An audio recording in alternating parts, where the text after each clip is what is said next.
নয়ন বাবু আজকে জ্যাকেট পুরোপুরি কিনতেই এসছে। আগের দিন দেখেছিলে যে ও জ্যাকেট দেখে গিয়েছিল, আর ও সহ্য করতে পারছে না কবে কিনবো।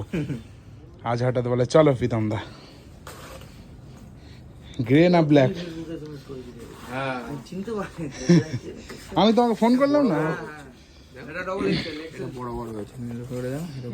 এবারে একটা কথা বলি শোন, এর ওপরে যখন তুই লাইনার গুলো পরবি, মানে ভেতরে লাইনার পরবি, শার্ট টি শার্ট পরবি, হ্যাঁ সেই বুঝে তোকে নিতে হবে। এক্সেল হলে ফিটিংস হচ্ছে, দেখতে ভালো লাগছে ঠিক কথা, হ্যাঁ এটা ফিটিংস করা যাবে। এই দেখ এই জিপ গুলো টানলে সব ফিটিংস হয়ে যাবে।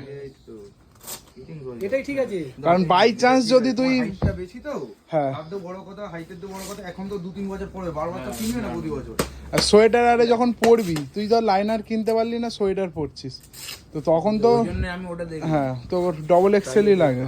ঠিক আছে, কালার এই কালারটা ভালো লাগছে, কালার আছে, সব পাওয়া যায় না দেখো। লাল এই শুধু পাওয়া যায় না। লাল কালো নেই, ব্যাপারটা কি আমরা যেটা নেই সেটাই পাওয়া যায় না। এটা লেস তো এগুলো ট্রেন্ডিং জ্যাকেট তো 4500 টাকা, এত ভালো জ্যাকেট হয় নাকি? হ্যাঁ এটার দাম মাত্র 4500 টাকা। Chest guard level 1, chest guard level 1, বাকি সব লেভেল 2, 600 কন্ট্রোলার, 6 মান্থ ওয়ারেন্টিও থাকে।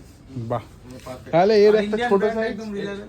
এর একটা ছোট সাইজ না আমি রেড এটা নেবো আমার বউয়ের জন্য। ঠিক আছে, আচ্ছা ওই তো এক্সেল। এর তো আর ওই মেল ফিমেলের ব্যাপার এটা আছে কি? ইউনিসেক্স, তাও একবার নিয়ে আসবে, মানে দেখো একটা নিয়ে গেল তুমি বলে আমি হ্যাঁ, দেখি হ্যাঁ, কি তোমার বেস্টটা সাজেস্ট নিয়ে করে সেটাই। সাজেস্ট করে দিতে পারবো যে এটা হয়ে যাচ্ছে, এটা তুমি নিও। হ্যাঁ